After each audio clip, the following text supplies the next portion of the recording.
Alrighty, my friends, today we are going way back in time. We are going back to the Civil War, and we're making something called a bottomless shoofly pie.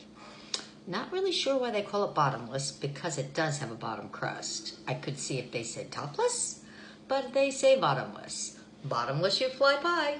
Let's get going. So, according to the recipe, I'm allowed to use a pre-made pie crust. So guess what? That's what I'm doing. But we want to bake this for about 10 minutes at 350. So I'm going to get it in the oven while we start getting the rest of the pies together.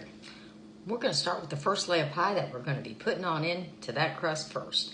So what we need is 1 cup of molasses.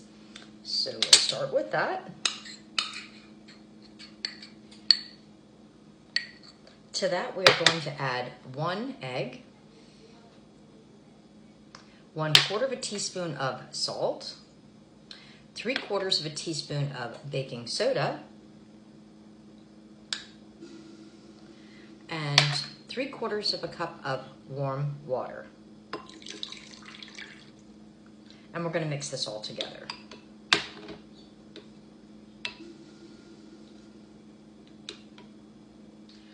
For the top layer of the pie, we're going to use 1 1/4 cups of flour, 3/4 cup of dark brown sugar, and 1/2 teaspoon of ground cinnamon. And we're going to mix this all together.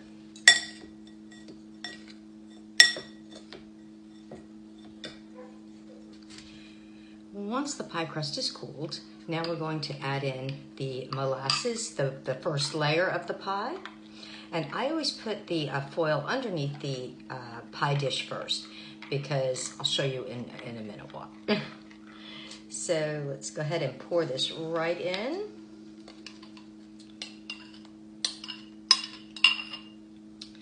And next we are going to take the powdered mixture with the flour and cinnamon and brown sugar, and we're going to evenly disperse this over the top.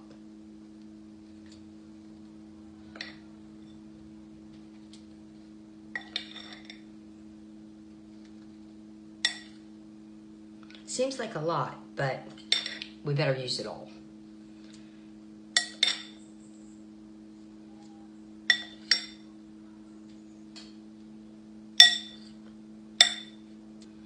Take 3 tablespoons of butter cut up into small chunks, and you want to randomly spread them out over the top of the pie.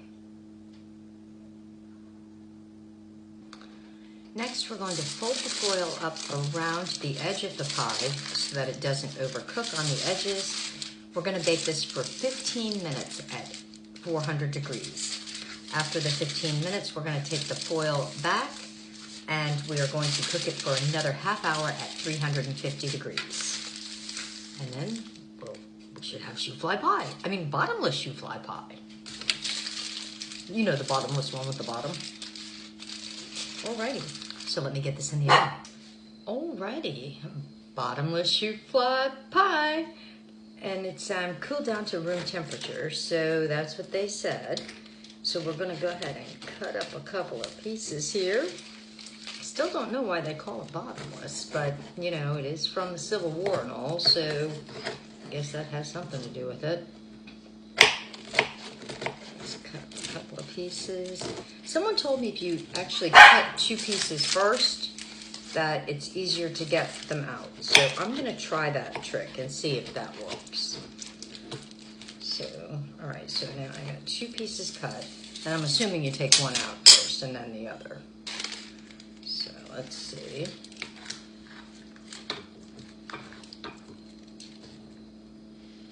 Okay, here's one.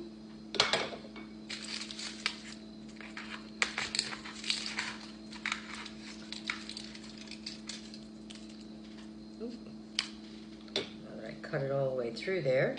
It looks good. It looks good. Okay, let's see if we can't get Meg to give us a little tasty taste. Alrighty.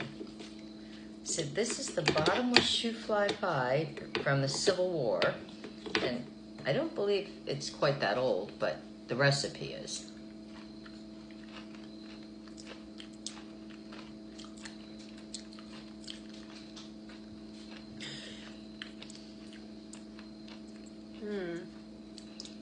I think I liked the regular shoofly pie better.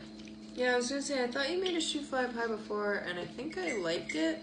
Yeah, this one's It's got like a lot of spice. Did you put like allspice? just or cinnamon. Like... Oh wow. Yeah, this one was a recipe from the 1800s. And the recipe was a little different. And I don't know that I've made any recipes, or many, if I have, dating that far back. I think the other one tasted a little bit more like a pecan pie. Yeah. This one's like really molasses-like. Yeah. So I recommend going with the more traditional shoofly pie instead of this bottomless shoofly pie from the Civil War. That's what I would do too. Yeah, that's what I'm thinking. We'll go with that.